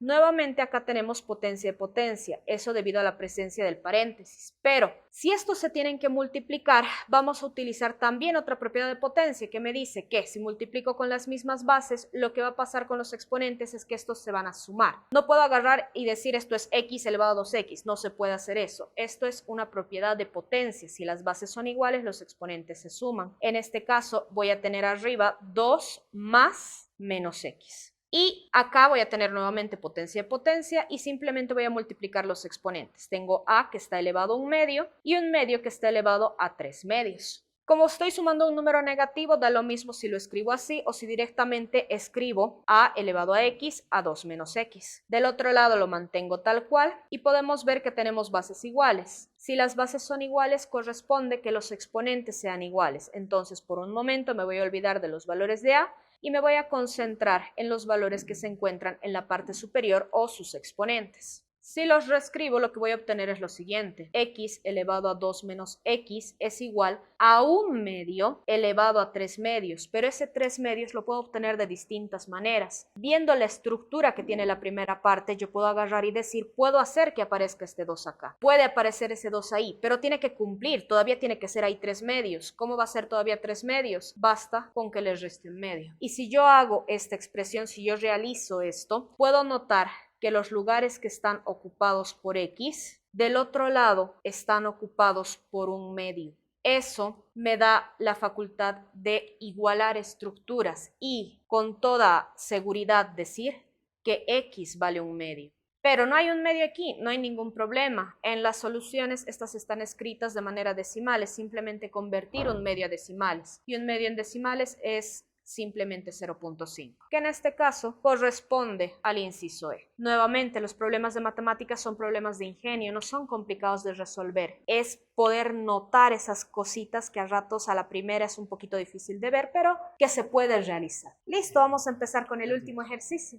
El último ejercicio es un problemita bonito. Me dice lo siguiente: si el dividendo de una división se aumenta en 1000 unidades y el cociente y el residuo aumentan en 4 y en 8 respectivamente, determinar el valor del divisor. ¿Qué es lo que nos está dando aquí? Nos está dando las partes de una división. y nosotros podemos ubicarla, se podría decir, en la estructura de una división. El que se va a dividir es dividendo, quien lo va a dividir es divisor, el resultado es el cociente y lo que sobra es el residuo. Esa es la estructura de una división cualquiera. Ahora, sobre esta estructura de una división cualquiera, lo que está haciendo es hacerle ciertos cambios que incluye aumentar y disminuir ciertos valores. Por ejemplo, te dice, el dividendo aumenta en 1000 unidades, entonces mi dividendo ya no va a ser solo D mayúscula, va a ser D más 1000. El cociente y el residuo aumentan en 4 y en 8. El cociente que estaba aquí abajo aumenta en 4 y el residuo que estaba aquí al otro lado aumenta en 8, respectivamente. Por eso hacemos en ese orden. Determinar el valor del divisor. Me está pidiendo cuánto vale esta D minúscula. Pero ahorita en esta manera gráfica, tal vez no se puede visualizar cómo trabajar en ello. De acá, de la manera gráfica de cómo se trabaja una división, yo puedo sacar la ecuación de una división. ¿Cómo la sacamos? De manera muy sencilla. Esto sale de la prueba de la división. Y la prueba de la división, ¿qué me dice? Si yo quiero confirmar que mi división está bien hecha, lo único que tengo que hacer es multiplicar cociente por divisor, sumarle el residuo, y este valor sí o sí tiene que ser igual al dividendo. Es una forma sencilla de recordar la ecuación de la división. Y este mismo número de pasos, esta misma sección, lo vamos a hacer igual acá al otro lado. Cociente por divisor más residuo tiene que ser igual al dividendo. Y con ello vamos a conseguir la siguiente ecuación. C más 4 multiplicado por el divisor más el residuo, que es R más 8, tiene que darme igual a D más 1000. Tengo dos ecuaciones, tengo 4 incógnitas, pero estas ecuaciones y estas incógnitas las puedo relacionar entre sí. El hecho de sustituir no implica que tengas que sustituir uno a uno, puedes sustituir más de uno a la vez y eso lo vamos a notar en este momento. Vamos a realizar las operaciones correspondientes. En la parte blanca tenemos C por D más 4D más el residuo más 8 es igual a D más 1000. Pero de acá también podemos notar que hay cosas que se repiten. C por D más el residuo está también en la segunda parte. Y una vez más, la sustitución no se limita a reemplazar una cosa a la vez, puedes reemplazar varias cosas. En este caso vamos a reemplazar este valor, C por D más el residuo es directamente dividendo, y eso es lo que vamos a poner acá. Dividendo más 4 veces el divisor más 8 es igual a dividendo más 1000. Nuevamente nos ha faltado un poquito de espacio. Continuamos. Si estás realizando la misma operación en ambos lados de la igualdad, lo podemos simplificar directamente. ¿Qué nos va a quedar entonces? Que 4 veces el divisor más 8 es igual a 1000, o lo mismo, 4 veces el divisor y 1000 menos es igual a 1000 menos 8. 4 veces el divisor también sería igual a 992, o lo que es lo mismo, el divisor es 992 sobre 4, y 992 sobre 4 no es otro número que 248. Ya tendríamos el valor del divisor y no hemos necesitado nada más que recordar un concepto que lo hemos aprendido en primaria. La prueba de la división lo estamos arrastrando desde primaria y con ello tendríamos el inciso C. Con ello finalizaríamos los ejercicios de aritmética álgebra y como recomendación, no se compliquen buscando hacer ejercicios largos o difíciles. No es esa la finalidad del área de aritmética álgebra, es sino que nosotros podamos identificar los diferentes ejercicios y trabajar con ellos. Como habrán podido notar, no tienen desarrollos largos, no tienen desarrollos complejos, no hay números grandes, pero lo que sí tienen es la necesidad de que ustedes se den modos de realizar, que utilicen todo lo que han aprendido previamente. Esperemos los mejores resultados. Muchas gracias por su atención. Y bueno, los dejo con Evelyn, que va a terminar nuestra transmisión. Bienvenidos a todos, vamos a continuar con una pequeña yapita en el área de química y vamos a empezar esto muy rápido. Vamos a resolver un ejercicio de estequiometría. El carburo de silicio se utiliza para fabricar los discos de freno de los automóviles. Considerando que cada disco de freno de vehículos comerciales ligeros tiene una masa de 10 kilogramos, ¿cuántos discos de freno se podrán fabricar a partir de la reacción de 120 kilogramos de dióxido de silicio y 120 kilogramos de carbono. Y ahí también nos presentan la reacción química. Entonces, para este ejercicio, lo primero que hacemos es escribir la reacción química en cuestión. Es óxido de silicio que se combina con el carbono para darnos el carburo de silicio y monóxido de carbono. Siempre que hay una reacción química, lo primero que hacemos automáticamente es igualar. Un silicio, dos oxígenos en los productos, 2 por 1, 2 más 1, 3 carbonos en los productos, por lo tanto aquí debe haber 3 carbonos. Ahora vamos a encargarnos de colocar los datos que el problema nos dicta. Aquí tenemos 120 kilogramos de dióxido de silicio, reaccionan con 120 kilogramos de carbono. Ahora, el problema consiste en que aquí no sabemos cuántos discos se van a poder fabricar. Estos discos tienen su capacidad, nos dice que un disco se fabrica a partir de 10 kilogramos de carburo de silicio, que es nuestro compuesto en cuestión. Como hay dos datos, no sabemos de dónde partir, debemos encontrar el reactivo limitante. La primera opción, Dani ya les mostró antes cómo calcular el reactivo limitante. En realidad haces toda la estequiometría y luego el que te sale menor puedes utilizar. Esta es otra manera de encontrar el reactivo limitante. Partimos de los compuestos que nos dan. Óxido de silicio nos dice hay 120 kilogramos. Y también nos dice carbono, también tenemos 120 kilogramos. Entonces, para encontrar el reactivo limitante debemos convertir a moles. Entonces, vamos a anotar aquí abajito los pesos moleculares de cada uno. El peso molecular del dióxido de silicio es igual, un silicio 28 más 2 oxígenos, cada oxígeno 16. 16 por 2, 32 más 28, 60. Las unidades son gramos sobre mol. Ahora aquí algo muy importante, que esto está en kilogramos y esto está en gramos. Entonces lo que correspondería automáticamente sería convertir esto a gramos. Pero eso nos va a hacer demorar y perder el tiempo. Y sabemos que en los exámenes el tiempo es un recurso valioso. Por lo tanto, es importante saber que aquí podemos poner directamente K arriba y K abajo. Gramos sobre mol es lo mismo que decir kilogramo sobre kilomol. Lo mismo hacemos con el peso molecular del carbono. Solamente es un carbono, son 12. Estamos acostumbrados a que sea gramo sobre mol. Aquí podemos decir kilogramo sobre kilomol. Entonces, con esto convertimos cada una de estas cantidades a moles, o en este caso, kilomoles. Por lo tanto, tendríamos aquí óxido de silicio, 1 kilomol, equivale a 60 kilogramos. Por lo tanto, aquí 120 entre 60, 2. Son 2 kilomoles, pero por ahora no necesitamos estas unidades. Lo que hace falta aquí es dividir entre el coeficiente estequiométrico de la reacción igualada, que en este caso sería 1. Entonces dividimos entre ese 1 y el resultado va a ser un simple 2.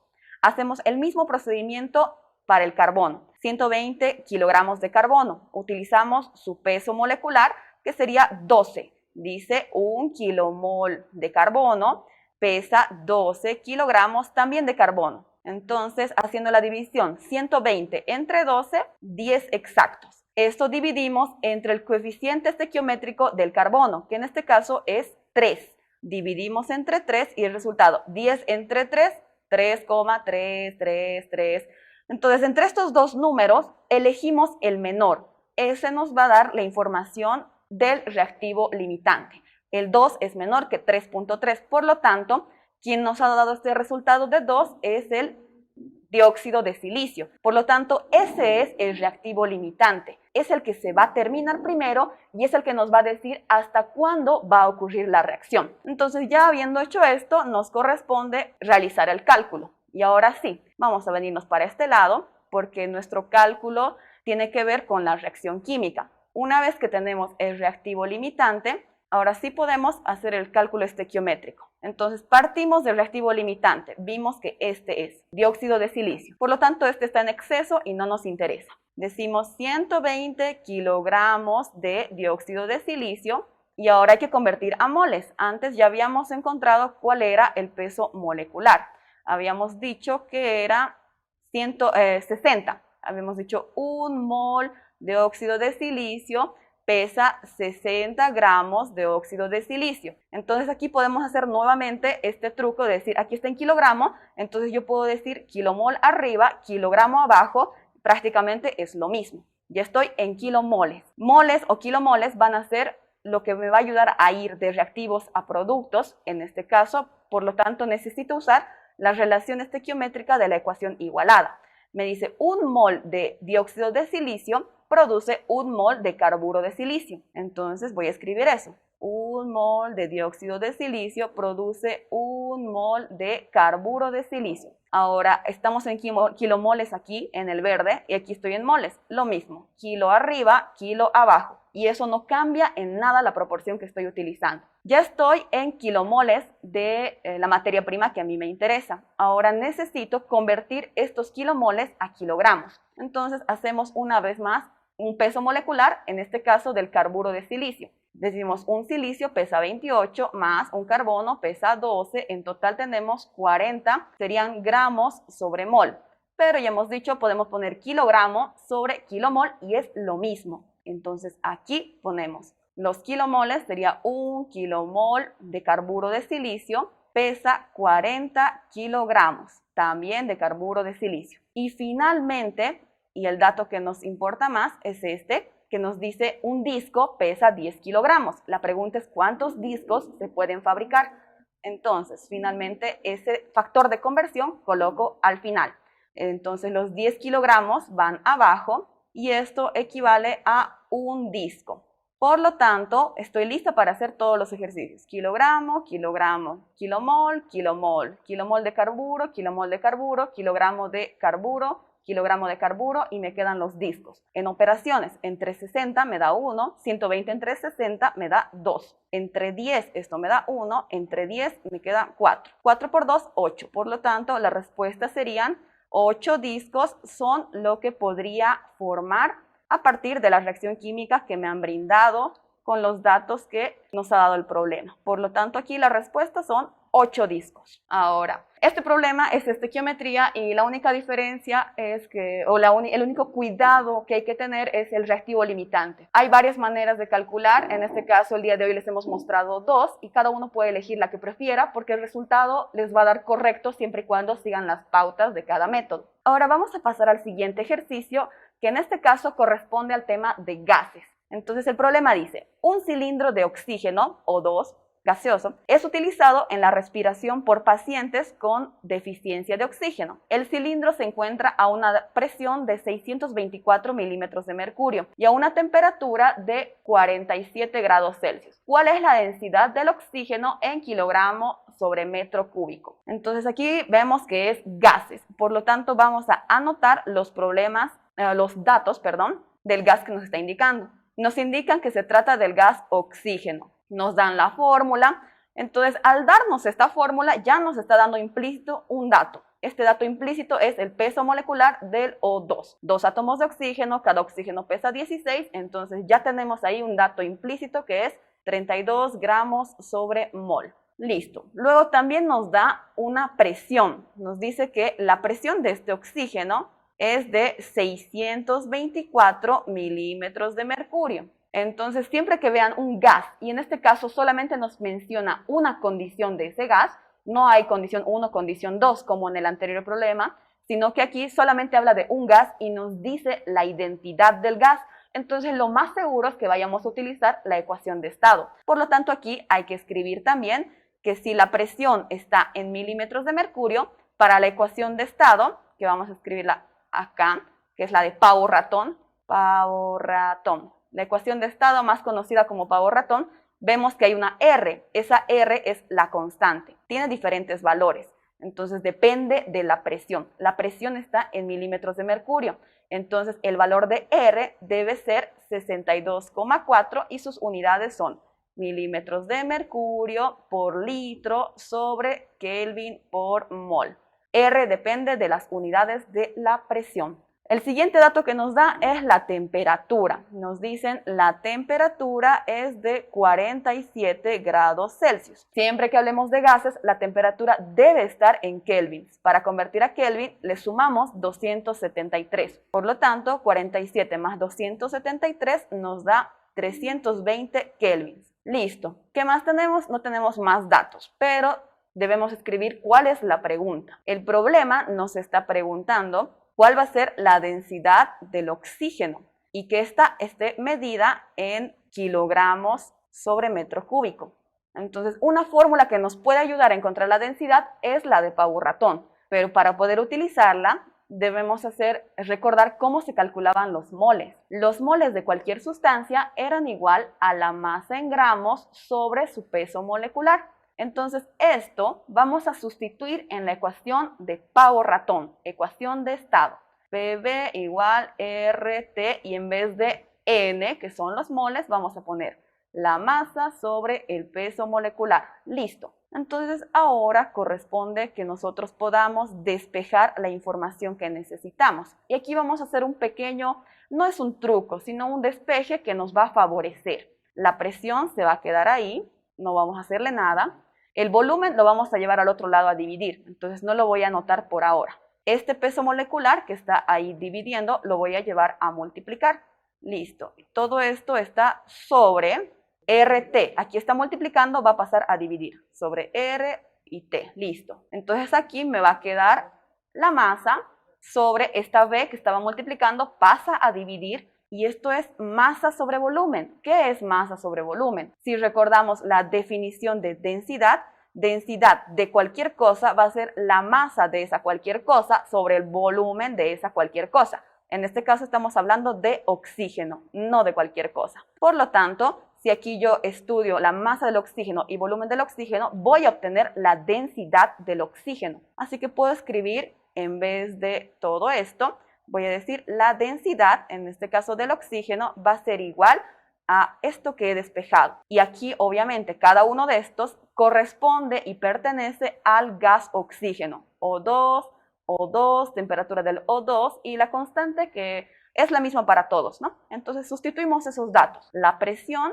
hemos indicado que era 624 milímetros de mercurio. Luego tenemos el peso molecular que habíamos dicho nos dan de forma implícita que sería 32 gramos sobre mol.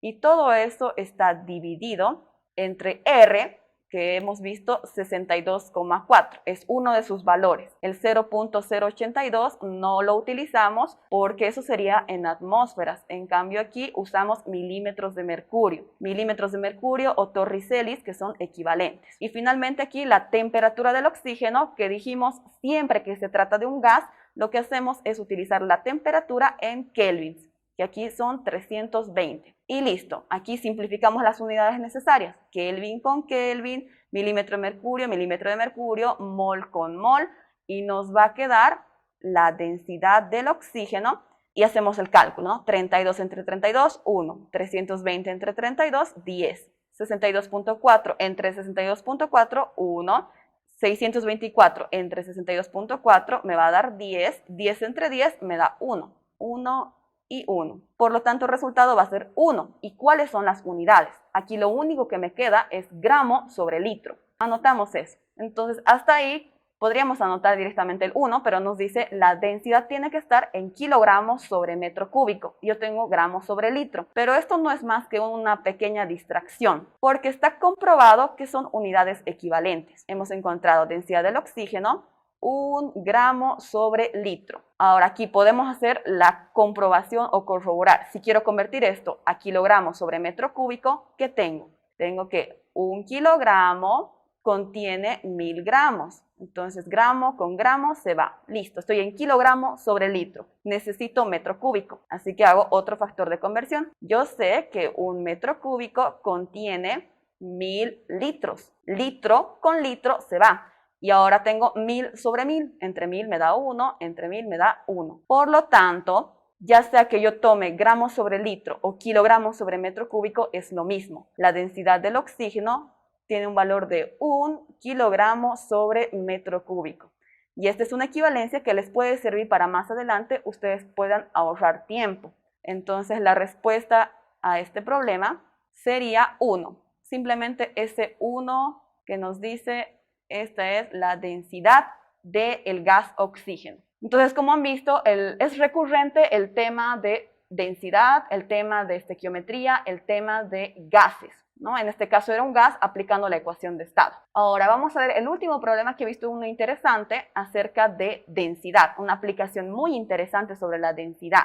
En este caso, vamos a dar lectura del problema y dice: un pequeño bote de plástico cuya masa es de 90 gramos tiene un volumen de 100 centímetros cúbicos. El bote es colocado en una pequeña piscina de agua y se llena cuidadosamente con monedas. Si cada moneda tiene una masa de 1,5 gramos, ¿cuál es el número máximo de monedas que se puede agregar al bote para que éste se mantenga flotando y no se hunda? Considere la densidad del agua de la piscina, 1 gramo por centímetro cúbico. Bueno, este es el problema de densidad, e incluso sin saber densidad, nosotros, si sabíamos un pequeño concepto, podríamos haberlo resuelto con un razonamiento lógico. Entonces aquí tenemos un pequeño dibujo que nos ejemplifica. Esta sería la piscina, encima está nuestro botecito, un bote pequeño. Ahora, aquí hay un concepto que deben recordar siempre. La densidad nos dice la cantidad de masa contenida en una unidad de volumen.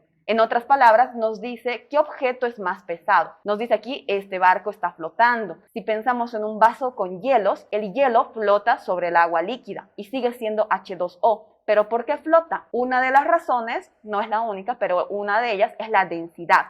El hielo es menos denso que el agua. Por lo tanto, si el agua tiene una densidad de 1, seguramente la densidad del hielo debe ser 0.9, 0.99, 0.998. Pequeñas variaciones hacen que un objeto pueda flotar. Entonces, este barco está flotando seguramente porque su densidad es menor que 1. Y vamos a evidenciar eso calculando. Nos dice que la masa del bote es de 90 gramos. El volumen del bote, nos dice aquí, es de 100 centímetros cúbicos. Entonces, con estos dos calculamos la densidad del bote. Masa sobre volumen va a ser 90 sobre 100, 0,9 gramos sobre centímetro cúbico. Entonces, evidentemente, el bote tiene que flotar en esta piscina porque el agua es más densa, es más pesada. Ahora, el problema consiste en que aquí, este bote que flota tranquilamente, nosotros le vamos a ir agregando monedas. Le agrego una moneda. ¿Qué va a ocurrir? Que aquí, esta densidad del bote ya no va a ser 0.9, va a ser mayor, se va a volver más pesado, entonces hay una mayor masa. Si aumento otra monedita, va a ser todavía mayor. El problema nos decía que una moneda tiene una masa de 1,5 gramos. Entonces, si yo aquí aumento una moneda,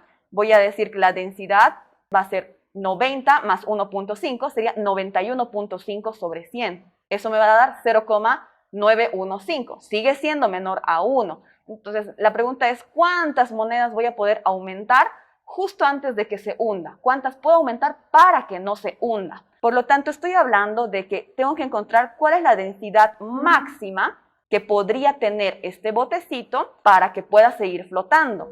Ahora, por el principio de las diferencias de densidades, la densidad máxima tiene que ser menor a la densidad del agua, que en este caso es 1, sí o sí, porque si es mayor se va a hundir. Entonces, un número que sea menor a 1, podemos comenzar por decir que la densidad máxima entonces sea 0,99. Obviamente utilizando las unidades de densidad que nos está brindando en el ejercicio. Gramos sobre centímetro cúbico, gramos sobre centímetro cúbico. Entonces, esta sería la máxima densidad que va a soportar el botecito sin hundirse. Entonces, con esto decimos, ya, si esta es la densidad máxima, ¿qué información más puedo obtener? La densidad máxima va a ser, ¿qué cosa? La masa máxima que podríamos obtener, pero esta masa máxima no es otra cosa que la suma de la masa del bote más las monedas que estamos poniendo. Todavía no sabemos cuántas, pero hay una masa de monedas. Por lo tanto, en vez de colocar masa máxima, vamos a poner